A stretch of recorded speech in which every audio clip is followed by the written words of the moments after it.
ಎಲ್ಲಿ ಹುಟ್ಟಿದ್ರು ರೇವಣರು? ನಿಮಗೆಲ್ಲ ಗೊತ್ತಿದ್ದ ಹಾಗೆ ಕೊಲ್ಲಿಪಾಟಿಯಲ್ಲಿ ಹುಟ್ಟಿದ್ರು ಅಂತ.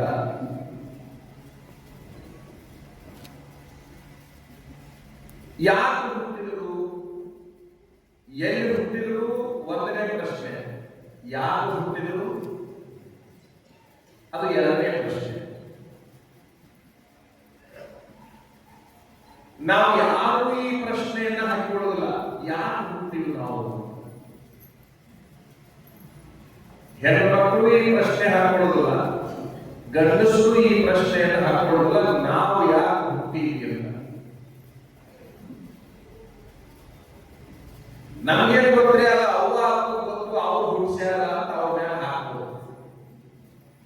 ಹುಟ್ಟಿಸಿದವರು ಅವ್ರಿಂದ ಆಗಿರೋದ್ರಿಂದ ಅವ್ರಿಗೆ ಗೊತ್ತೇ ಹೊರತಾಗಿ ನಮಗೆ ಗೊತ್ತಿಲ್ಲ ಅಂತ ಸಹಜವಾಗಿ ಉತ್ತರ ಕೊಡುವುದು. ಮೊದಲನೇದಾಗಿ ರೇಣುಕರು ಯಾರು ಹುಟ್ಟಿದ್ರು?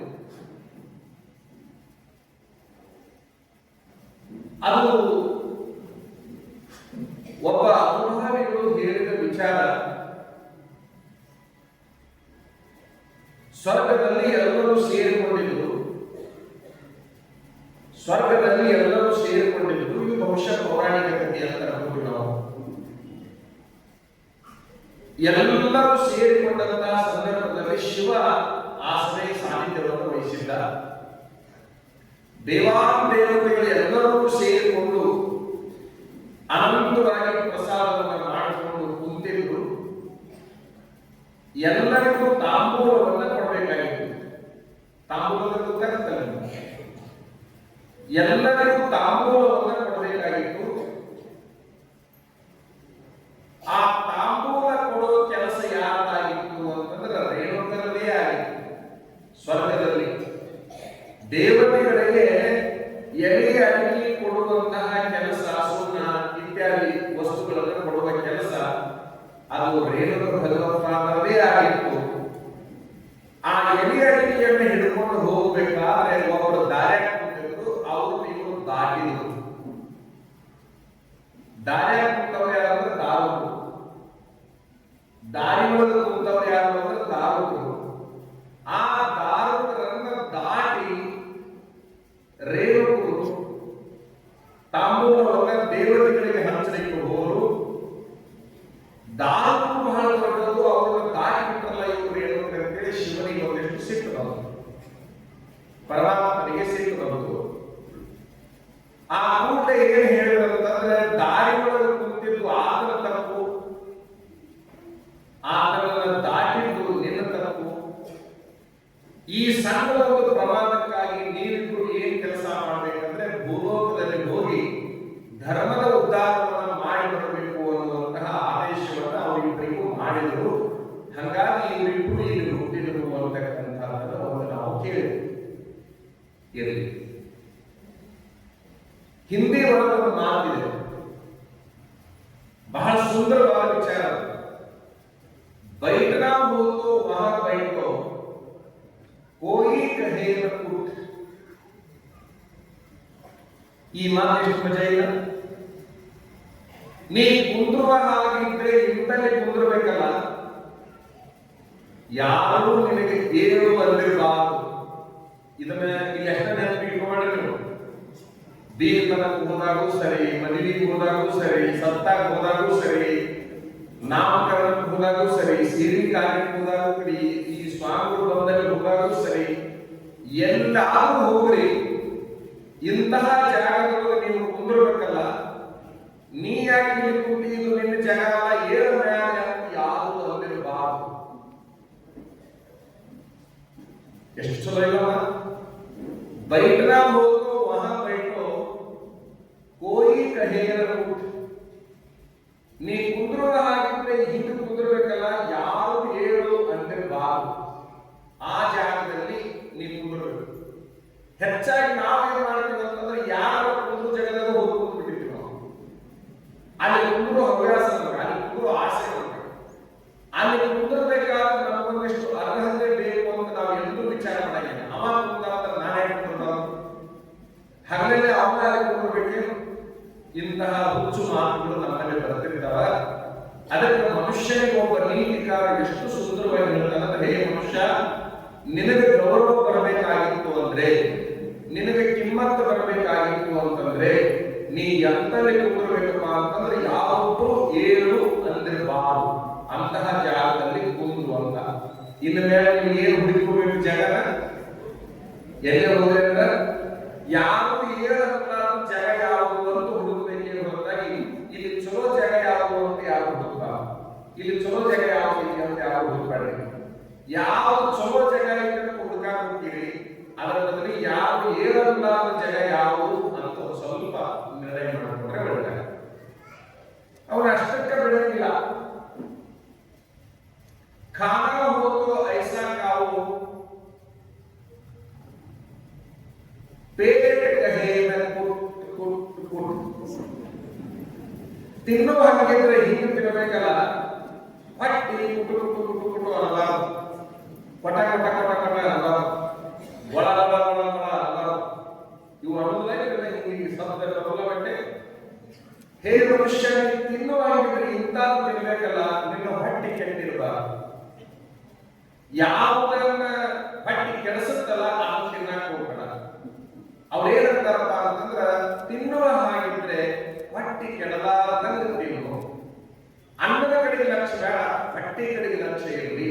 ತಿನ್ನುವ ವಸ್ತುವಿನ ಕಡೆಗೆ ಲಕ್ಷ್ಯ ಹರಿಸ್ಬೇಕು. ಯಾಕೆ ಈ ವಸ್ತು ತಿಂದ್ರೆ ನನ್ನ ಹೊಟ್ಟೆಗೆ ಉಪಯೋಗ ಆಗುತ್ತೋ ಇಲ್ಲೋ ಅಂತ ಹೇಳಿ ವಿಚಾರ ಮಾಡಿ ಅದನ್ನು ನಾವು ತಿನ್ಬೇಕು. ಮೂರನೇ ಒಂದು ಭಾಳ ಚಲೋ ಹೇಳ್ತಾರ, बोलना बोलना है तो ऐसा बोलो कोई कहे न झूठ. ನೀ ಮಾತಾಡೋ ಹೋಗಿದ್ರೆ ಹಿಂಗೆ ಮಾತಾಡ್ಬೇಕಲ್ಲ, ಯಾರು ಸುಳ್ಳು ಅನ್ನಿರ್ಬಾರ್ದು, ಇದು ತಪ್ಪು ಅನ್ನಿರ್ಬಾರ್ದು. ಅಂತಹ ಮಾತುಗಳನ್ನ ಆಡಬೇಕು. ಅಷ್ಟು ಚಲೋ ಮಾತುಗಳನ್ನ ನನಗೆ ಆಡಕ್ಕೆ ಬರುವುದಿಲ್ಲ ಅಂತಂದ್ರೆ ಬಾಯಿ ಮುಚ್ಚಿಕೊಂಡು ಕುಂದ್ರಬೇಕು. ಕಾಮನ್ ಸೆನ್ಸ್ ಅಂತ ಒಂದು ಸಣ್ಣ ಶಬ್ದ ಬಳಸ್ತೇವೆ. ಏನದು ಕಾಮನ್ ಸೆನ್ಸ್ ಅಂತ ಒಂದು ಸಣ್ಣ ಶಬ್ದ ಬಳಸ್ತೇವೆ. ನಾವು ಈ ಸ್ವಾಮಿಗಳು ಏನ ಮಾತಾಡ್ಕೊಂತ ಕುಂತೀವಿ ಅಂತ ಇಟ್ಕೊಳ್ಬೇಕು. ನಾವು ಮಾತು ಮುಗಿಸೋ ತನಕ ಬಂದಿರುವಂತ ವ್ಯಕ್ತಿ ಏನ್ ಮಾಡ್ಬಾರ್ದು, ನಮ್ಮನ್ನು ಮಾತಾಡಿಸ್ಬಾರ್ದು. ಒಂದ್ ವೇಳೆ ಅತಿ ಅನಿವಾರ್ಯ ಇತ್ತು ಅಂತಂದ್ರೆ ನಮ್ಮ ಕಡೆಗೆ ಒಂದು ಸಣ್ಣ ಸಿಂಬಲ್, ಒಂದು ಸೂಚನೆ ಕೊಡಬೇಕು. ಒಂದು ನಿಮಿಷ ಒಂದು ಸಣ್ಣ ಸೊನ್ನೆ ಮಾಡಬೇಕು. ಅದು ಕಾಮನ್ ಸೆನ್ಸ್. ಅವಾಗ ನಾವಾಗಲಿ ಇಬ್ಬರಿಗಾಗಲಿ ಯಾಕೆ ಹೇಳಿದೆ ಅಂತ ಕೇಳ್ತೀವಿ. ಅವ್ರ ಕೆಲಸ ಮುಗಿಸಿ ಕಳಿಸಿ ನಾವು ಮತ್ತೆ ಮಾತಾಡಬಹುದು. ಇನ್ನು ಮೇಲೆ ನೀವು ಯಾರು ಮಾತಾಡ್ತಾ ಇರುವಂತಹ ಸಂದರ್ಭದಲ್ಲಿ ನಡುವೆ ಬಾಯಿ ಹಾಕ್ತಾರೆ. ನಮ್ದೇ ಕೇಳಬೇಕು ಅವರಿಬ್ರು ಅನ್ನುವಂತ ಹುಚ್ಚು ಸಾಹಸಕ್ಕೆ ಹೋಗಬೇಡ. ನಿಮ್ಮ ಮಾತಿಗೆ ಬೆಲೆ ಬರೋಲ್ಲ. ನಿಮ್ಮ ಮಾತಿಗೆ ಬೆಲೆ ಬರಬೇಕಾಗಿದ್ರೆ ನಿಮ್ಮನ್ನು ಒಳಗೆ ಕರ್ಕೊಂಡಿದ್ರೆ ಅವ್ರು ಮಾತಾಡಕ್ಕೆ, ನಿಮ್ಮನ್ನು ಬಿಟ್ಟ ಮಾತಾಡಕ್ಕೆ ಅಂದ್ರೆ ನೀವು ಆ ಗೋಜಿಗೆ ಹೋಗಕ್ಕೆ ಹೋಗಬೇಡ. ಅವರಾಗಿ ಕರೆದು ಅಂತಂದ್ರೆ ಮಾತಾಡಿ, ಎಷ್ಟು ಮಾತಾಡಬೇಕು, ಇನ್ನೊಂದು ನಾಲ್ಕು ಮಾತಾಡಿ ಅಂತ ಅವ್ರು ಅಂದಿರ್ಬೇಕು. ಅಷ್ಟು ಮಾತ್ರ ಕಡಿಮೆ ಮಾತಾಡಬೇಕು ನೀವು ಅಂತ, ಅಷ್ಟು ಮಾತ್ರ ಕಡಿಮೆ ಮಾತಾಡಬೇಕು ಅಂತ. ಒಂದು ಚಲೋ ಮಾತು ಹೇಳ್ತೀನಿ, ಮೌನ ಸರ್ವೋತ್ತಮ ಭಾಷಣ. ಯಾವ ಚಲೋ ಭಾಷಣ? ಈಗ ನಾವು ಮಾತಾಡಬೇಕಿಲ್ಲ, ಇದು ಸರ್ವಶ್ರೇಷ್ಠವಾದ ಭಾಷಣ ಅಲ್ಲ. ಯಾವ ಚಲೋ ಭಾಷಣ ಅಂತಂದ್ರೆ ಇವ್ರಿಬ್ರು ಕುಂತಾರ ನೋಡಿ, ಮಾತಾಡ್ತಿದ್ದಾಗ ಈ ಸಮಾಜದಲ್ಲಿ ಯಾವ ಚಲೋ ಭಾಷಣ? ಇವರಿಬ್ರು. ಇವ್ರಿಗಿಂತ ಚಲೋ ಅಂದ್ರೆ ನೀವು ಆಗ ವೇದಿ ಮೇಲೆ ಜಗಳ ಮಾಡ್ತೇವೆ. मौन सर्वोत्तम भाषण है. अगर बोलना ही हो तो कम से कम बोलो. ಒಂದ್ ವೇಳೆ ಮಾತಾಡಬೇಕಾಗಿತ್ತು ಅಂತಂದ್ರೆ ನೀನು ಕಡಿಮೆಗಿಂತ ಕಡಿಮೆ ಮಾತಾಡ. ಅತ್ತಿ ಸೊಸಿ ಇವು ಎಲ್ಲರಿಗೆ ಭೇಟಿಯಾಗುವ ಶಬ್ದ. ಅತ್ಯಾಗ ಸೊಸಿ ಆಗಿದ್ದು ಸೊಸಿ ಆಗ್ಯಾರ ಮುಂದೆ ಏನಾಗಿ ಅತ್ಯಾಗ ಗ್ಯಾರಂಟಿ. ಇವರಿಬ್ರು ಕಡಿಮೆ ಮಾತಾಡಿದ್ರು ಅಂತಂದ್ರೆ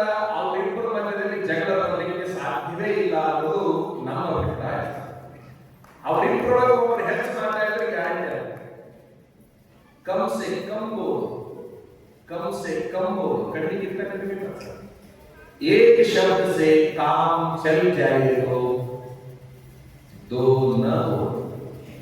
ಒಂದು ಮಾತಿನಿಂದ ಕೆಲಸ ಆಗುವಂಗಿದ್ರೆ ಎರಡನೇ ಮಾತನ್ನ ಆಡಲಿಕ್ಕೆ ಹೋಗಬೇಡ ಅಂತ ಅವ್ರು ಹೇಳ್ತಾರೆ. ಅದಕ್ಕೆ ನಿಮ್ಮ ಗಮನದಲ್ಲಿ ಕುಂದ್ರು ಹಾಗಿದ್ರೆ ಯಾರು ಏಳುತ್ತಿರಬಾರದು, ಉಣ್ಣುವ ಹಾಗಿದ್ರೆ ಹೊಟ್ಟೆ ಕೆಟ್ಟಿರಬಾರದು, ಮಾತಾಡುವ ಹಾಗಿದ್ರೆ ಯಾರು ಅಲ್ಲ ಸುಳ್ಳು ಅಂದಿರಬಾರದು. ಹಂಗ ನಾವು ಮಾತಾಡಬೇಕು. ರೇಣುಕರ ಜಯಂತಿ ದಿವಸ ರೇಣುಕರ ಸಿದ್ಧಾಂತದ ಬಗ್ಗೆ ಒಂದು ಚರ್ಚೆಯನ್ನ ನಾವು ಮಾಡೋಣ. ಆ ರೇಣುಕರದು ಒಂದು ಶ್ಲೋಕ ಬರುತ್ತೆ, ಅದು ಸಿದ್ಧಾಂತ ಶಿಖಾಮಣಿ ಅಂತ ನೀವು ಹೆಸರು ಕೇಳಿದ್ದೀರಾ ಅನ್ನೋದ್ರ ಹೆಸರನ್ನ. ಅದರೊಳಗೆ ಶಿವಯೋಗಿ ಶಿವಾಚಾರ್ಯರು ಏನು ಬರೀತಾರೆ ಅಂತಂದ್ರೆ, ದುರ್ಲಭಂ ಮಾನುಷಂ ಪ್ರಾಪ್ಯ ಜನನಂ ಜ್ಞಾನ ಸಾಧನಂ ಏನ ಜಾನತಿ ದೇವೇಶಂ ತೇಷಾಂ ಆತ್ಮ ನಿರರ್ಥಕಃ ಅಂತ ಆ ಒಂದು ಶ್ಲೋಕ. ನಾವು ಆ ಶ್ಲೋಕ ಹೇಳೋದಿಲ್ಲ, ಇದು ಒಂದೇ ಶ್ಲೋಕ ಸಾಕು. ಇವತ್ತು ಒಂದು ಶ್ಲೋಕದ ಬಗ್ಗೆ ನೀವು ತಿಳ್ಕೊಂಡು ಹೋಗ್ಬಿಟ್ರೆ ಸಾಕು. ಏನಂತಾರು, ಮನುಷ್ಯ ಜನ್ಮ ಅತ್ಯಂತ ದುರ್ಲಭವಾಗಿರುವಂತದ್ದು. ಇದನ್ನ ಕೇವಲ ಇವರು ಮಾತ್ರ ಹೇಳ್ತಾ ಇಲ್ಲ, ಶಂಕರಾಚಾರ್ಯರು ಕೂಡ ಹೇಳ್ತಾರೆ. ಜಂತೂನಾಂ ನರಜನ್ಮ ದುರ್ಲಭ ಅಂತ ಅವರು ಹೇಳ್ತಾರೆ. ಜಂತು ಅಂದ್ರೆ ಸಕಲ ಜೀವರಾಶಿಗಳು. ಆ ಎಲ್ಲ ಜೀವರಾಶಿಗಳಲ್ಲಿ ಅತ್ಯಂತ ಶ್ರೇಷ್ಠವಾಗಿರುವಂತಹ ಜನ್ಮ ಅಂದ್ರೆ ಅದು ಮಾನವ ಜನ್ಮ ಅಂತ ವಿಚಾರ ಮಾಡ್ರಿ. ಮನುಷ್ಯ ಜನ್ಮ ದುರ್ಲಭವಾಗಿರುವಂತಹದ್ದು, ಅಪರೂಪಕ್ಕೆ ಸಿಕ್ಕಿದೆ ಅನ್ನುವಂತಹದ್ದು ನಿಮ್ಮ ಗಮನದಲ್ಲಿ. ಈ ಸಿಕ್ಕಿರುವಂತಹ ಜನ್ಮದಲ್ಲಿ ನಾವೇನು ಮಾಡಬೇಕು ಅಂತಂದ್ರೆ ಜ್ಞಾನ ಸಂಪಾದನೆಯನ್ನ ಮಾಡಬೇಕು. ನಾವು ಸಂಪಾದನೆ ಮಾಡಬೇಕಾಗಿದ್ದು ಯಾವನ್ನ? ಜ್ಞಾನ ಸಂಪಾದನೆಯನ್ನ ನಾವು ಮಾಡಬೇಕು ಅಂತಕ್ಕಂಥ.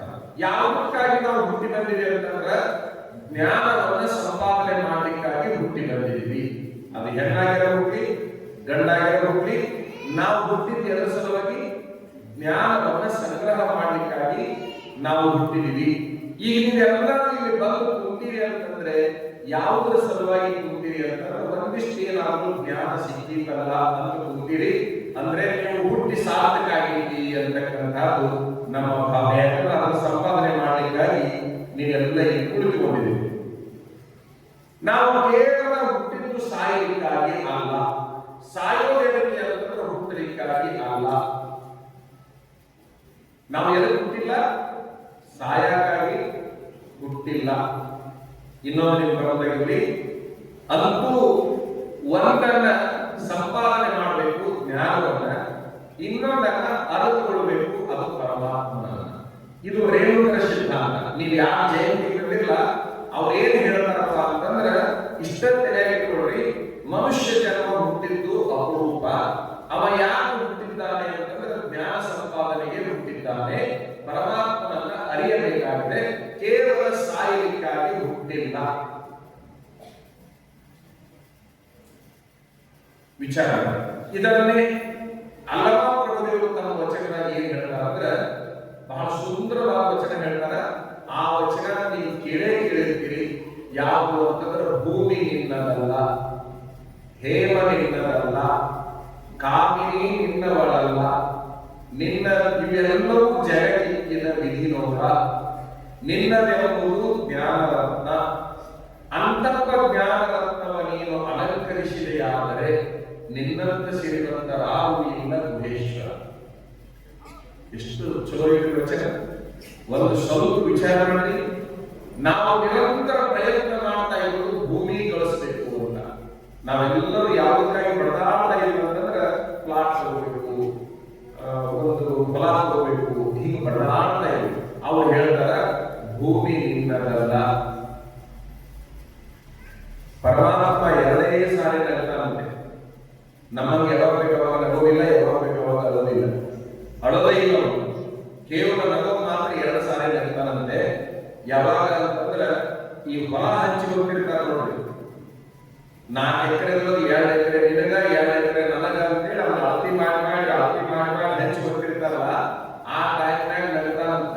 ನಿನ್ನ ಭಾಳ ಮಂದಿ ಅಳತಿ ಮಾಡಿ ಹಂಚಿ ಹೋಗ್ಯಾರ, 1 ಇಂಚ್ ಹೆಚ್ಚಾಗಿಲ್ಲ, 1 ಇಂಚ್ ಕಡಿಮೆ ಆಗಿಲ್ಲ. ನೀವು ಅಳತಿ ಮಾಡೋದೆಲ್ಲರೂ ಇಲ್ಲ ಮಣ್ಣಾಗಿ ಹೋಗ್ತೀವಿ, ಆದ್ರೆ ಮಣ್ಣು ಭೂಮಿ ಮಾತ್ರ ಅಷ್ಟ ಇರ್ತೈತಿ ಅಂತೇಳಿ ಇವ್ರು ಗೆರೆ ಹೊಡೆದೋದು ಅಳತಿ ಮಾಡೋದು ನೋಡಿ ಅವನಿಗೆ ನಡಿ ಬರ್ತದೆ. ಭೂಮಿ ನಿನ್ನದಲ್ಲ. ಇನ್ನೊಂದು ಸಾರಿ ಯಾವಾಗ ಹೇಳ್ತಾನೆ, ಬಹಳ ತ್ರಾಸಿನೊಳಗಿರ್ತಕ್ಕಂಥ ರೋಗಿಯನ್ನ, ಸೀರಿಯಸ್ ಪೇಷಂಟ್ ಅಂತ ನಾವು ದವಾಖಾನೆಗೆ ಹಾಕಿದಾಗ ನಿಮಗೆ ಡಾಕ್ಟರ್ ಹೇಳ್ತಾರೆ ನೋಡಿ, ಏನು ಚಿಂತೆ ಮಾಡಬೇಡ, ನಾನು ನಿಮಗೆ ಉಳಿಸ್ತೀನಿ ಅಂತ ಡಾಕ್ಟರ್ ಹೇಳ್ತಿರ್ತಾರಲ್ಲ, ಅವಾಗ ಅವನಿಗೆ ಬರುತ್ತಲ್ಲ, ನಾ ಮನಸ್ಸು ಮಾಡಿ ಈ ಕ್ಷಣದಲ್ಲಿ ಹಾರಿಸ್ಬಿಡ್ತೀರಲ್ಲ, ಇವಾಗ ನಾವು ಉಳಿಸ್ತೀನಿ ಅಂತಾರಲ್ಲ, ನಾವು ಉಳಿಸ್ತೀನಿ ಅನ್ನೋರ ಉಳಿಯಂಗಿಲ್ಲ ಈ ಭೂಮಿ ಮೇಲೆ, ನಾವು ಉಳಿಸ್ತೀನಿ ಅನ್ನೋರ ಉಳಿಯಂಗಿಲ್ಲ ಈ ಭೂಮಿ ಮೇಲೆ. ಎಲ್ಲರೂ ನಶ್ವರವಾಗಿದೆ ಭೂಮಿ ಮೇಲೆ ಅನ್ನೋದಕ್ಕೆ ಒಂದು ಚಲೋ ಉದಾಹರಣೆ ನೀವು ಕೊಡೋದಂತಂದ್ರೆ, ನಮ್ಮನ್ನು ಬದುಕಿಸುವಂತಹ ಗುಳಿಗೆ ಏನದವಲ್ಲ, ಅವಕ್ಕೂ ಕೂಡ ಎಕ್ಸ್ಪೈರಿ ಡೇಟ್ ಇದೆ, ಅವು ಒಂದು ಸಾಯ್ತಾವ. ಯಾವ ನಮ್ಮನ್ನ ಬದುಕಿಸುವಂತಹ ಗುಳಿಗೆಗಳು ಕೂಡ ಒಂದು ದಿವಸ ಏನ್ ಮಾಡ್ತಾರ, ಗ್ಯಾರಂಟಿ ಸಾಯ್ತಾವ. ಗುಳಿಗೆನೇ ನಮ್ಮನ್ನು ಬದುಕಿಸುವಂತಹ ಗುಳಿಗೆನೇ ಸಾಯುವಾಗ ನಾವೇ ಅಂದ್ರೆ ಈ ಭೂಮಿ ಮೇಲೆ ಎಲ್ಲದಕ್ಕೂ ಒಂದು ಡೇಟ್ ಐತಿ ಅಂತ. ಯಾವುದು? ಹೌದಲ್ಲ ನೋಡಿ, ಆಶ್ಚರ್ಯ ಅಂತಂದ್ರೆ ಹುಟ್ಟುವ ಡೇಟ್ ಅನ್ನ ಡಾಕ್ಟರ್ಗಳು ಕೊಡಬಹುದು, ಇಂಥ ದಿವಸ ಹುಟ್ಟುತ್ತೆ, ಇಂಥ ದಿವಸ ಡೆಲಿವರಿ ಆಗುತ್ತೆ ಅಂತ ಡೇಟ್ ಕೊಡಬಹುದು. ಆ ಇವತ್ತಿನ ತನಕ ಇಂಥ ದಿವಸ ಸಾಯುತ್ತೆ ಅಂತ ಹೇಳುವ ಡಾಕ್ಟರ್ ಮಾತ್ರ ಹುಟ್ಟಿಲ್ಲ. ಇದೆಲ್ಲ ನಿಮಗೂ ಹೌದಾ? ಭೂಮಿ ನಿನ್ನದಲ್ಲ. ಎರಡನೇದಾಗಿ ಹೇಮ ನಿನ್ನದಲ್ಲ. ನಾವೇನು ಮೈದಾನ ಧರಿಸಿಕೊಳ್ತೀವಲ್ಲ, ಈ ಬಂಗಾರ ನಮ್ಮದಲ್ಲ. ನಮ್ಮ ದೇಹದ ಒಳಗಿರುವಂತಹ ಜೀವ ಹೋದ ಕೂಡಲೇ ಅಲ್ಲಿರೋ ಪ್ರವೃತ್ತಿನ ಕೈ ಹಾಕುವುದು ಎದ್ರ ಸಲುವಾಗಿಪ್ಪ ಅಂತಂದ್ರೆ ಮೈಗಾಡಿರೋ ಬಂಗಾರಕ್ಕೆ ಹೊರತಾಗಿ ಉಳಿದಕ್ಕಾಲ ಔಷಧ ಮಾಡಿ ತಪ್ಪಲ್ಲ. ಅದರಾಗ ಹೊರಗಿನವರು ಇದ್ರಪ್ಪ ಅಂತಂದ್ರೆ ಸಂಬಂಧಿಕರು ಬರೋಕ್ಕಿಂತ ಮೊದಲ ಹಾರಿಸ್ಬೇಕಂತ ಅವ್ರು ಪ್ರಯತ್ನ ಮಾಡ್ತಾರ. ಅಂದ ಮೇಲೆ ನಿಮ್ಮ ಜೊತೆಗೆ ಯಾವುದನ್ನ ಹುಗಿಯಿಲ್ಲಲ್ಲ ಅದು ನಿನ್ನದಲ್ಲ, ಹೇಮ ನಿನ್ನದಲ್ಲ. ಕಾಮಿನಿ ನಿನ್ನವಳಲ್ಲ, ಹೆಣ್ಣು ನಿನ್ನದಲ್ಲ, ಗಂಡು ಹೆಣ್ಣದಲ್ಲ. ಅವು ಎರಡೂ ಇವು ಮೂರು ಏನದವಲ್ಲ ಜಗತ್ತಿನ ವಿಧಿ ನೋಡ. ಮುಂದೊಂದು ಚಲೋ ಮಾತು ಹೇಳ್ತಾರ, ಹಂಗಾದ್ರೆ ನಿನ್ನದು ಯಾವುದು? ನಿನ್ನದಲ್ಲದು ಯಾವುದು? ಜ್ಞಾನರತ್ನ. ಒಂದು ಸ್ವಲ್ಪ ವಿಚಾರ ಮಾಡಿ, ನೀವೇನಾದ್ರೂ ಜ್ಞಾನಿಗಳಾದ್ರಿ ಅಂತಂದ್ರೆ ಭೂಮಿ ನಿಮ್ಗೆ ಹೇಳಿದಷ್ಟು ಬಂದು ಬೀಳುತ್ತೆ, ಬಂಗಾರ ನಿಮಗೆ ಹೇಳಿದಷ್ಟು ಬಂದು ಬೀಳುತ್ತೆ. ಕಾಮಿನಿ ನಿನ್ನವಳೇ ಆಗಿರ್ತಾಳೆ, ಹೆಂಡತಿ ನಿನ್ನವಳೇ ಆಗಿರ್ತಾಳೆ, ಗಂಡ ನಿನ್ನವಳೇ ಆಗಿರ್ತಾನೆ. ಹೆಂಡತಿ ಬಿಟ್ಟು ಹೋಗುದು ಯಾವಾಗಪ್ಪ ಅಂತಂದ್ರೆ ಇವನ ಹತ್ರ ಭೂಮಿ ಹಣ ಎರಡೂ ಇಲ್ಲದೇ ಇದ್ದಾಗ ಇವನು ತಮ್ಮ ಕೂಡ ಏನು ಬಾಳೆ ಮಾಡೋದಪ್ಪ ಅಂತೇಳಿ ಆಕೆ ಬಿಟ್ಟು ಹೋಗ್ಬೇಕಂತಾಳ. ಆಕೆ ನಿನ್ನ ಜೊತೆಗೆ ಕಾಯ್ದಿರ್ಬೇಕಾಗಿತ್ತು ಅಂದ್ರೆ ನೀ ಏನ್ ಕಳಿಸ್ಬೇಕು? ದುಡ್ಡು, ಬಂಗಾರ, ಭೂಮಿ, ಮಣಿ, ಗಿಣಿ, ಕಾರು ಪಾರು ಎಲ್ಲವೂ ನಿನ್ನ ಹತ್ರ ಇರ್ಬೇಕು. ಅವು ಎಲ್ಲವೂ ನಿನ್ನ ಹತ್ರ ಇರ್ಬೇಕಂದ್ರೆ ನೀ ಯಾವಾಗ ಗಳಿಸ್ಬೇಕು? ಜ್ಞಾನವನ್ನ ಗಳಿಸ್ಬೇಕು. ನಿಮ್ಗೆಲ್ಲ ಗೊತ್ತು, ಸಣ್ಣದೊಂದು English sentence, knowledge is A power. ಹೌದಲ್ಲ? ಯಾವುದು ಬಹಳ ದೊಡ್ಡ ಶಕ್ತಿ ಅಂತಂದ್ರೆ ಜ್ಞಾನವೇ ಬಹಳ ದೊಡ್ಡ ಶಕ್ತಿನೇ ಹೊರತಾಗಿ ಉಳಿದಿದ್ದು ಯಾವುದೂ ಕೂಡ ಬಹಳ ದೊಡ್ಡ ಶಕ್ತಿ ಅಲ್ಲ. ಬಹಳ ಸೂಕ್ಷ್ಮವಾದ ಜ್ಞಾನ ನಿಮಗೆ ಇತ್ತು ಅಂತಂದ್ರೆ ಬೇಕಾಗ್ತೈತಿ. ಒಂದು ಶುಗರ್ ಫ್ಯಾಕ್ಟರಿ ಕೆಟ್ಟಿತ್ತು, ಮೇಸ್ತ್ರಿಗಳು ಇರ್ತಾರಲ್ಲ ಅವ್ರು ಎಲ್ಲ ಕಡೆ ಚೆಕ್ ಮಾಡಿದ್ರು, ಏನೂ ಗೊತ್ತಾಗ್ಲಿಲ್ಲ.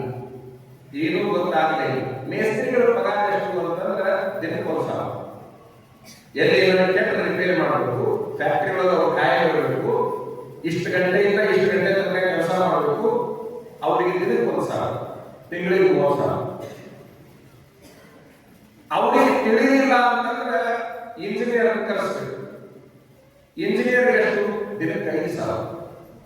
ನೋಡ್ರಿ, ಇವನಿಗಿಂತ ಎಷ್ಟು ಹೆಚ್ಚಾಯ್ತು? 4,000 ಹೆಚ್ಚಾಯ್ತು. ಇಂಜಿನಿಯರ್ ತಿಳಿಲಿಲ್ಲ ಅಂತಂದ್ರೆ ಟೆಕ್ನಿಸಿಯನ್ ಅಂತ ಇರ್ತಾವ. ಆ ಇಂಜಿನಿಯರ್ ಒಬ್ಬ ಟೆಕ್ನಿಸಿಯನ್ ಅಂತ ಇರ್ತಾನ. ಅವನ್ನ ಕರಿಯಾಗಿ ಕಳಿಸಿದ್ರ ಅವ ಅಪರೂಪಕ್ಕೆ ಯಾವ ಫ್ಯಾಕ್ಟರಿಗೂ ಕೆಲಸಕ್ಕೆ ಇರವಲ್ಲ, ಅನಿವಾರ್ಯವಾಗಿ ಯಾರು ಕರೆದು ಹೋಗಾವ. ಅವ ಒಂದು ಸಾರಿ ವಿಸಿಟ್ ಮಾಡಿದ ಅವನ ಪಗಾರ ಎಷ್ಟಂದ್ರೆ 5 ಲಕ್ಷ. ಒಬ್ಬ 1,000 ಬಹಳ ಹೊತ್ತಿರ್ತಾನ, ಕೈಯಾಗ ಹಾರಿ ಗುದ್ಲಿ ಸಲಿಗೆ ಹಿಡ್ಕೊಂಡು ಅಡ್ಡಾಡೋದು. ಒಬ್ಬ 5,000 ಈ ಗುದ್ಲಿ ಸಲಿಗೆ ಹಿಡ್ಕೊಂಡು ಅವನಿಗೆ ಮ್ಯಾಗ ಹಿಂಗ್ ಮಾಡಂತ ಹೇಳೋ.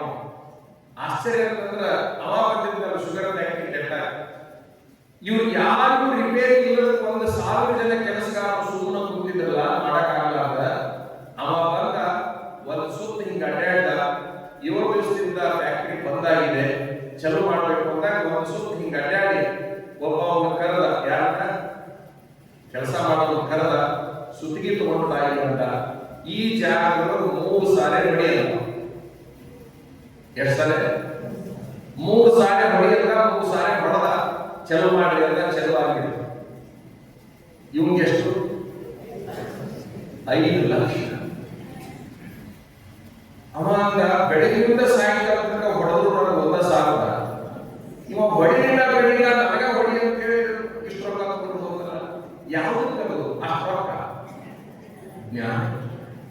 ಅಂದ್ರೆ ಜ್ಞಾನ ಅನ್ನೋದು ಏನೈತಲ್ಲ, ನಮ್ಮ ಸಂಪತ್ತಾಗಲಿಕ್ಕೆ ಹೊರತಾಗಿ ಮತ್ತೊಂದು ಯಾವುದು ನಮ್ಮ ಸಂಪತ್ತಾಗಬಾರದು. ರೇಣುಕರ ಹುಟ್ಟು ಹಬ್ಬದಲ್ಲಿ ನಾನು ಕೊಡುವ ನಿಮಗೆ ಸಂದೇಶ ಏನು ಅಂತಂದ್ರೆ, ನೀವಾಗಲಿ, ನಿಮ್ಮ ಮಕ್ಕಳಾಗಲಿ, ನಿಮ್ಮ ಮೊಮ್ಮಕ್ಕಳಾಗಲಿ ಏನು ಕಳಿಸಬೇಡಿ. ಮೊದಲನೇದಾಗಿ ಸಿಕ್ಕಾಪಟ್ಟಿ ಜ್ಞಾನವನ್ನು ಮಾತ್ರ ಗಳಿಸಿಕೊಳ್ಳುವಂತಹ ಪ್ರಯತ್ನವನ್ನ ನೀವು ಮಾಡಿದ್ರಿ ಅಂತಂದ್ರೆ ಬಹುಶಃ ಈ ರೇಣುಕರ ಜಯಂತಿಯನ್ನ ಮಾಡಿದ್ದು ಸಾರ್ಥಕ. ಯಾಕಂದ್ರೆ ಅವರು ಹೇಳ್ತಾರ, ಮನುಷ್ಯ ಜನ್ಮ ಹುಟ್ಟಿ ಬರುವುದು ದುರ್ಲಭ. ಇದು ಹುಟ್ಟಿದ್ದೇ ಎರಡು ಸಲುವಾಗಿ ಅಂದ್ರೆ ಜ್ಞಾನ ಸಂಪಾದನೆ ಮಾಡುವ ಸಲುವಾಗಿ.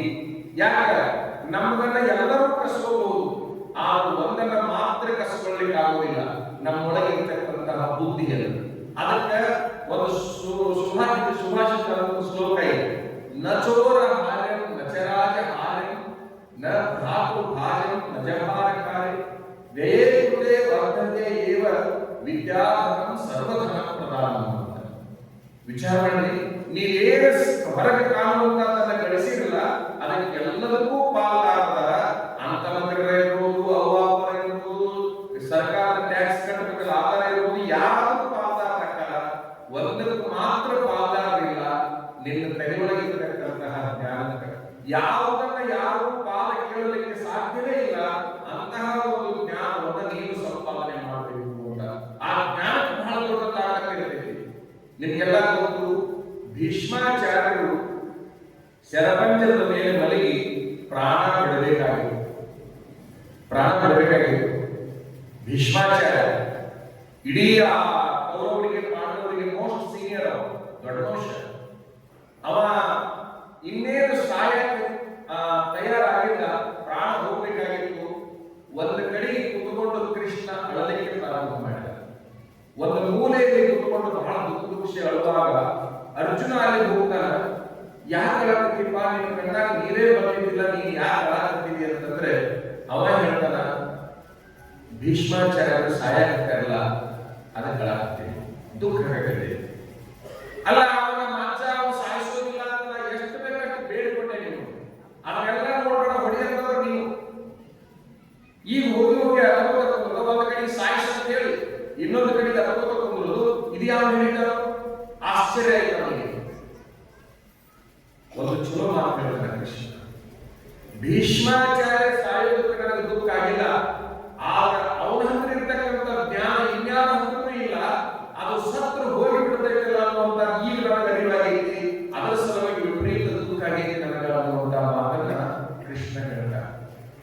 ಈ ಭೂಮಿ ಮೇಲೆ ನಿಮ್ಗೊಂದು ಗೊತ್ತಿರಲಿ, ಪುಟ್ಟರಾಜ ಲಿಂಗದೊಳಗಾದಾಗ ಎಲ್ಲಿ ನೋಡ್ತೀರ ಅಲ್ಲಿ ಜನ ಸೇರಿ. ಯಾಕೆ? ಒಬ್ಬ ಜ್ಞಾನಿ ಹೋಗಲ್ಲ. ಹೌದಲ್ಲ? ಸಿದ್ದೇಶ್ವರ ಸ್ವಾಮಿಗಳು ಲಿಂಗದೊಳಗಾದಾಗ ಎಷ್ಟು ಬೇಕಷ್ಟು ಜನ ಸೇರಿತ್ತು. ಯಾಕೆ? ಒಬ್ಬ ಜ್ಞಾನಿ ಹೋಗ್ತಲ್ಲ. ಹೌದಾ? ಸಿದ್ಧಗಂಗಾ ಸ್ವಾಮಿಗಳು ಲಿಂಗದೊಳಗಾದಾಗ ನನ್ನ ಜೀವನದೊಳಗೆ ಮೊದಲನೇ ಸಾರಿ ಕಂಡಿದ್ದು ರಾಷ್ಟ್ರೀಯ ಹೆದ್ದಾರಿ ಬಂದಾಗಿತ್ತು, ರೈಲ್ವೆ ಹಳಿ ಬಂದಾಗಿತ್ತು. ಯಾಕೆ? ಒಬ್ಬ ಮಹಾಜ್ಞಾನಿ ಯೋಗಿ ಹೋದಲ್ಲ ಅಂತ ಹೇಳಿ ಎಲ್ಲರ ಜ್ಞಾನ ಸಂಪಾದನೆ ಮಾಡಿದವರು ಆತ್ಮಹತ್ಯೆ ಮಾಡಿಕೊಂಡಿದ್ರು ನೋಡಿ. ನೀವು ದುಡ್ಡು ಗಳಿಸಿದವರು ಆತ್ಮಹತ್ಯೆ ಮಾಡಿಕೊಂಡಿದ್ದು ನೋಡಿ. ಒಬ್ಬ 1,000 ಕೋಟಿ ಗಳಿಸಿದ ಬಳಿ ಬಿದ್ದು ಸತ್ತ. ಇವತ್ತು 7 ವರ್ಷ ಹಿಂದೆ ಹೊಳೆಗೆ ಬಿದ್ದು ಸತ್ತ. ಮನೆಗೆ ಒಬ್ಬವ ಎಷ್ಟು 1,000 ಕೋಟಿ ಒಂದು ಲೆಕ್ಕವೇ ಇಲ್ಲ. ಅವ ಹೆಂಗೆ ಸತ್ತ ಅಂತಂದ್ರೆ ಅವನು ಕಾಯಾಗ ಗಣಗಳನ್ನು ಇಟ್ಟಿದ್ದಲ್ಲ, ಆ ಗಣಗಳನ್ನು ಗಣು ತಗೊಂಡು ಅವ ಹೊಡ್ಕೊಂಡು ಸತ್ತ. ಎದುರಿಸೋಗಿ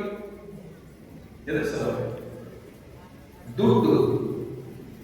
ಆ ದುಡ್ಡು ಯಾರು ಬಂದಾಗ ದಾಳಿ ಮಾಡ್ಲಿಕ್ಕೆ, ಅವರು ದಾಳಿ ಮಾಡಕ್ಕೆ ಬಂದಾಗ ಕುಂತಾರ ಈ ಕಡ ದುಡ್ಡು ಹೊಡ್ಕೊಂಡು ಸತ್ತ.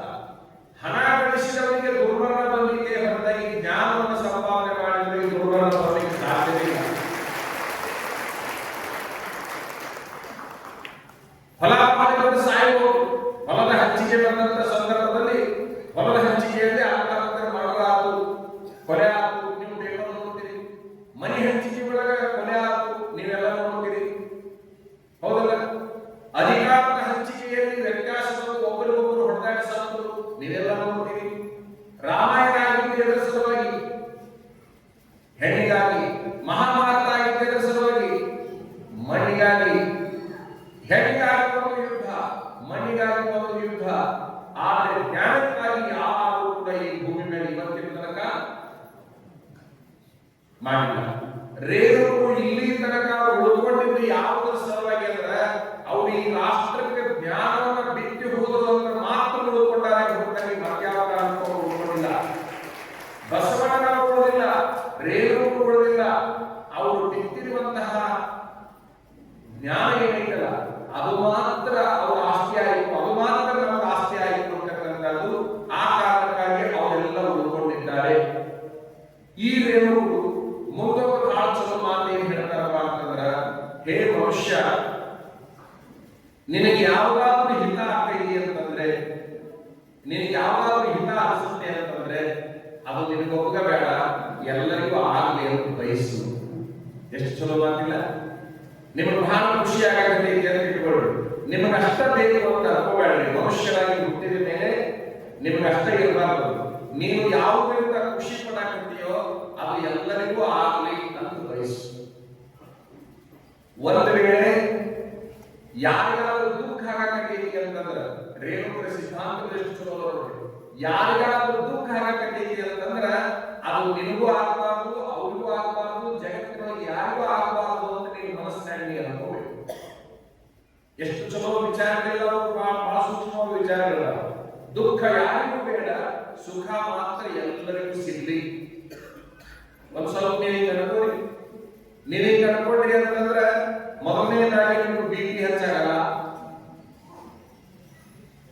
ಎರಡನೇದಾಗಿ ಶುಗರ್ ಅದು ಆಗಲ್ಲ. ಈ BP ಶುಗರ್ ಬರೋದು ಯಾವಾಗಪ್ಪ ಅಂತಂದ್ರೆ ಎಲ್ಲ ನನಗಿರ್ಲಿಲ್ಲ. ಈಗ ನಾನು ಹೇಳ್ತೀನಿ, ಈಗ ನಾವು ಉಸಿರಾಡ್ಸಕತ್ತೀವಲ್ಲ, ಅಷ್ಟು ಉಸಿರಾಡ್ಸಕತ್ತೀವಿ. ಒಂದಿಷ್ಟು ಮಂದಿ ಮೂಗು ಸರಳಿದ್ರು, ಮೂಗಿನಿಂದ ಉಸಿರು ಬರ್ತೀರಿ, ಮೂಗು ಸರಳಿದ್ರು ಬಾಯಿಯಿಂದ ತಗೋತೀರಿ. ಬಾಯಿಯಿಂದ ಉಸಿರು ತಗೋರಿ, ನೆಗಡಿ ಆದಾಗ ಮೂಗಿನಿಂದ ತಗೊಳ್ಳೋದು ಕಷ್ಟ ಆಗುತ್ತೆ, ಅದಕ್ಕೆ ಬಾಯಿಯಿಂದ ಉಸಿರಾಡಿಸ್ತಾರೆ. ಇವು ಎಲ್ಲ ಉಸಿರಾಡಿಸೋ ಜಾಗ ಏನೇ ಇರ್ಲಿ ಬಿಡ್ರಿ ಅಜ್ಜಾರ. ನಾವು ಈಗ ಇದ್ದಿದ್ದ ಕಿವಿಯಾಗ ಉಸಿರಾಡ್ಸಕತ್ತೀವಲ್ಲ, ಯಾರಾದ್ರೆ ಇಲ್ಲಲ್ಲ, ಕಿವಿಯಿಂದ ನಾವು ಯಾವ ಉಸಿರಾಡ್ಸಂಗಿಲ್ಲ. ಮೂಗಿನಿಂದ ಉಸಿರಾಡಿಸ್ತೀವಿ, ಇಲ್ಲ ಬಾಯಿಯಿಂದ ಉಸಿರಾಡಿಸ್ತೀವಿ. ಒಂದರಿಂದ ಉಸಿರಾಡಿಸಲೇಬೇಕು, ಇಲ್ಲ ಎರಡರಿಂದ ನಾವು ಉಸಿರಾಡಿಸ್ತಿದ್ದೇವೆ. ಆ ಆರೋಗ್ಯದ ಸಿದ್ಧಾಂತ ಯಾವುದು? ಮೂಗಿನಾಗ ತಗೋಬೇಕು, ಬಾಯಾಗ ಬಿಡಬೇಕು. ಪ್ರಾಣಾಯಾಮ ಅದೊಂದು ಪ್ರಾಣಾಯಾಮ, ಇಲ್ಲ ಊಟಡಿ. ಒಂದು ನಾವು ಬಹಳ ಸೂಕ್ಷ್ಮವಾಗಿ ಏನ್ ವಿಚಾರ ಮಾಡಬೇಕು ಅಂತಂದ್ರೆ, ಉಸಿರನ್ನ ತೆಗೆದುಕೊಳ್ಬೇಕಲ್ಲ, ಉಸಿರನ್ನ ತೆಗೆದುಕೊಂಡಂತಹದನ್ನ ಏನ್ ಮಾಡ್ಬೇಕು? ನಾವು ಏನ್ ಮಾಡ್ಬೇಕು? ಬಿಡಬೇಕಲ್ಲ, ಉಸಿರನ್ನ ಬಿಡಬೇಕಲ್ಲ. ಉಸಿರನ್ನ ಬಿಡಲೇಬೇಕು. ಒಂದ್ ವೇಳೆ ತಗೊಂಡಿದ್ದು ನಾನೇ ಬಿಡ್ಲಿ ಅಂದ್ರೆ ಮುಂದೆ ಗೊತ್ತಾಗ್ತದೆ, ಹೌದಲ್ಲ? ನೀವು ಬದುಕೋದು ಯಾವಾಗಪ್ಪ ಅಂತಂದ್ರೆ ತಗೊಂಡಿದ್ದನ್ನ ಬಿಟ್ಟಾಗ ಬದುಕ್ತೀರಿ ಹೊರತಾಗಿ ತಗೊಂಡಿದ್ದೆಲ್ಲ ನನಗೆ ಇರಲಿ ಅಂದ್ರೆ ಇರಾಕ ಸಾಧ್ಯತೆ ಇಲ್ಲ. ನಾನು ಕೂಡ ನಾವು ಹೋಗ್ಬೇಕಾಗುತ್ತೆ. ನಾವು ತೆಗೆದುಕೊಂಡಿದ್ದ ಸಲುವಾಗಿ, ಬಿಡೋ ಸಲುವಾಗಿ. ಈ ರೇಣುಕರ ಸಿದ್ಧಾಂತ ಎಲ್ಲರೂ ಹಿತವಾಗಲಿ, ದುಃಖ ಯಾರಿಗೂ ಆಗುವುದು ಬೇಡ. ಈ ಸಿದ್ಧಾಂತ ಏನೈತಲ್ಲ, ಆಧುನಿಕ ಕವಿಗಳು ಇಲ್ಲಿ ಏನಂತ ಬರೋದು, ಜಗವೆಲ್ಲ ನಗುತ್ತಿರಲಿ, ಜಗದಳು ನನಗಿರಲಿ. ಎಷ್ಟು ಚಲೋ ಮಾತು. ಅದನ್ನೇ ಆ ಸರ್ವಜ್ಞ ಎಷ್ಟು ಚಲೋ ಹೇಳ್ತಾರಪ್ಪ ಅಂತಂದ್ರ, ಸಿರಿವಂತ ಕಾಲಕ್ಕೆ ಕರೆದು ದಾನ ಮಾಡು. ಪುರೋಹಿತರು ನಿಮ್ಮ ಮನೆಗೆ ಪಾವತಿ ಕರ್ಕೊಂಡು ಜೀವನ ದರ್ಶನ ಪ್ರವಚನ ಹಚ್ಚಿವ್ರಿ, ರೇಣುಕರು ಜಯಂತಿ ಮಾಡಾಕತ್ತೀವ್ರಿ, ಒಂದಿಗೆ ಏನಾದ್ರು ಬರೀರಿ, ಅವಾಗ ಬರೆಯೋಲ್ಲ ನಾವು ಸರ್ವಜ್ಞ, ಅವಾಗ ಬರೆಯೋಲ್ಲ. ಒಂದು ಚಲೋ ಕೆಲಸ ನಡೆದಕ್ಕೆ ಎಲ್ಲರೇ ಅಂತಂದ್ರೆ ಆ ಕೆಲಸ ಮಾಡೋರನ್ನ ಕರೆದು ದಾನ ಮಾಡು. ಅವ್ರಿಗೆ ಬರಾಕ ಟೈಮ್ ಇಲ್ಲ ಅಂತಂದ್ರೆ ನೀನ ಹೋಗಿ ಏನ್ ಮಾಡೋದು, ನೀನ ಹೋಗಿ ಕೊಟ್ಟು ಬರ್ಬೇಕು. ಒಂದು ಕರೆದ ಮಾಡು, ಇಲ್ಲ ಆಗ್ತಾ ಇಲ್ಲ ಅವ್ರಿಗೆ ಬರಾಕಂತಂದ್ರೆ ನೀವು ಹೋಗ್ಯಾರ ಮಾಡು. ಸಿರಿವಂತ ಕಾಲ ಐತೆ, ಕರೆದು ದಾನ ಮಾಡು. ಎಷ್ಟು ಸುಲಭ ಮಾಡು, ಪರಿಣಾಮವತ್ತು. ನಿನಗೆ ಒಳ್ಳೆ ಪರಿಣಾಮ ಆಗುತ್ತೆ, ನಿನಗೆ ಒಳ್ಳೆ ಪರಿಣಾಮ ಆಗುತ್ತೆ. ಬಹುಶಃ ಇವರು ಇಲ್ಲಿ ಮುಗಿಸ್ಯಾರ ಏನೋ ಸಮಥಿಂಗ್ ಆಗೈತೆ ಅಂತ ಏನಾದ್ರು ಮಾಡಿರಬೇಕು, ಮಾಡಲ್ಲ. ಏನು ಊಟದ ಎಲ್ಲ ಬೆಣ್ಣೆ ನೋಡಿ ಮಜಾ ಅಂದ್ರೆ ಎಲ್ಲ ಆಗಿದೆ.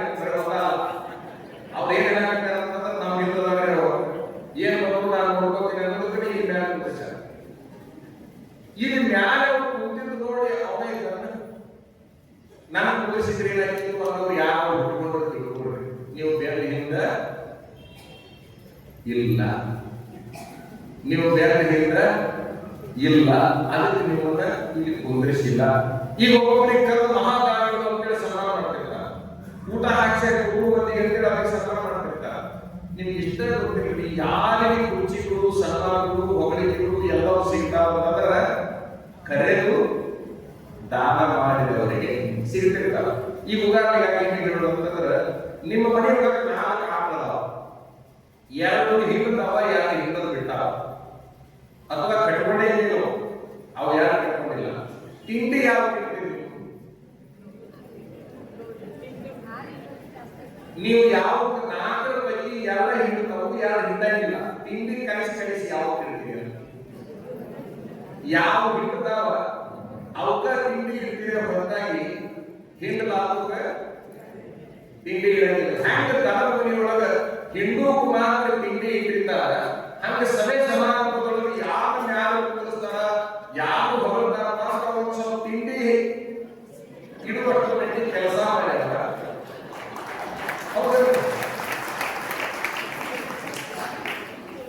ಏನ ಮಾಡ್ಯಾವ ಅದ್ರ ಸಲುವಾಗಿ ಅವ್ರಿಗೆಲ್ಲ ಸಿಗಾಕತೈತಿ ಅಂತ. ನಿನಗೆ ಯಾಕಿಲ್ಲ ಅಂತಂದ್ರೆ ನೀ ಹಿಂದಿಲ್ಲ,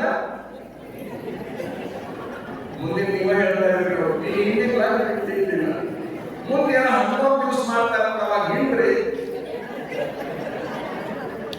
5 ದಿವಸದಲ್ಲಿ 11 ದಿವಸ ಹಿಂಡ್ರಿ, ಅವಾಗ ಮಾಸ್ತಿ ಹಿಂಡ್ರಿ. ಒಂದಿನ ನೀವು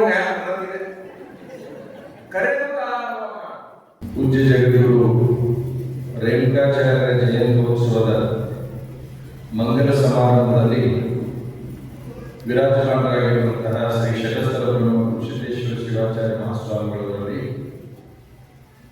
ಪ್ರವಚನವನ್ನು ನೀಡಿರುವಂತಹ ಪೂಜ್ಯ ಬಸವರಾಜ ದೇವರ ಶರಣರು,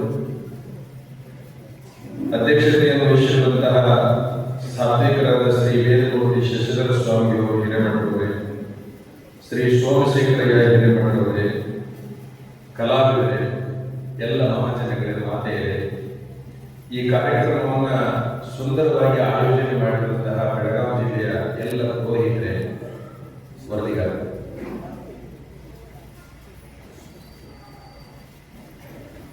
ಮೊದಲನೇದಾಗಿ ನಮಗೆ ಬಹಳ ಸಂತೋಷ ಆಗಿದ್ದು, ಈ ಕಾರ್ಯಕ್ರಮವನ್ನು ಆಯೋಜನೆ ಮಾಡಿದ ಪುರೋಹಿತರ ಶಿಸ್ತು ನಮಗೆ ಬಹಳ ಖುಷಿಯನ್ನು ಉಂಟು ಮಾಡಿದೆ. ಜಗದೊಳಗೆ ಇಷ್ಟು ಶಿಸ್ತು ಉಳ್ಳವರಲ್ಲ ಅಂತ ಮೊದಲನೇ ಸಾರಿ ನೋಡಿದ್ವಿ ನಾವು. ಪುರೋಹಿತರಲ್ಲಿ ಹೆಚ್ಚಾಗಿ ಜಗದಲ್ಲಿರ್ತಾರೆ, ಎಷ್ಟು ಶಾಲೆಗಳಲ್ಲ ಬಹಳ ಖುಷಿ ಆಯ್ತು. ಪುರೋಹಿತರು, ಬೆಳಗಾವಿ ಜಿಲ್ಲಾ ಪುರೋಹಿತರು ಅಂತ ಇಲ್ಲಿ ಪ್ರಿಂಟ್ ಆಗಿದೆ. ಕಾರ್ಯಕ್ರಮ ಮಾಡಿದವರು ಯಾರಿಗೆ ಪುರೋಹಿತರು ಅಂತಂದ್ರೆ, ಪುರೋಹಿತರು ಅಂತ ಅಂದ್ರೆ ಯಾರು ಪುರದ ಹಿತವನ್ನು ಬಯಸುತ್ತಾರೆ. ಪುರ ಅಂದ್ರೆ ಊರು, ಪುರ ಅಂದ್ರೆ ಊರು. ಯಾರು ಪುರದ ಹಿತವನ್ನು ಬಯಸುತ್ತಾರೆ ಅವರೆಲ್ಲರೂ ಪುರೋಹಿತರು. ಬಹುಶಃ ಈ ಪುರೋಹಿತರು ಇಡೀ ಬೆಳಗಾವಿ ಜಿಲ್ಲೆಯ ಹಿತವನ್ನು ಬಯಸಿದ್ದಾರೆ. ಅವರಿಗೆ ಮೊದಲನೇದಾಗಿ ನೀವೆಲ್ಲರೂ ಚಪ್ಪಾಳೆ ತಟ್ಟಿ ಕಣ್ತಟ್ಟು. ಬಹಳ ಸಮಾಧಾನ ಅನಿಸಿದೆ, ಖುಷಿ ಅನಿಸಿದೆ ಅವರ ಕಾರ್ಯ ನೋಡಿ. ರೇಣುಕಾಚಾರ್ಯರ ಜಯಂತಿ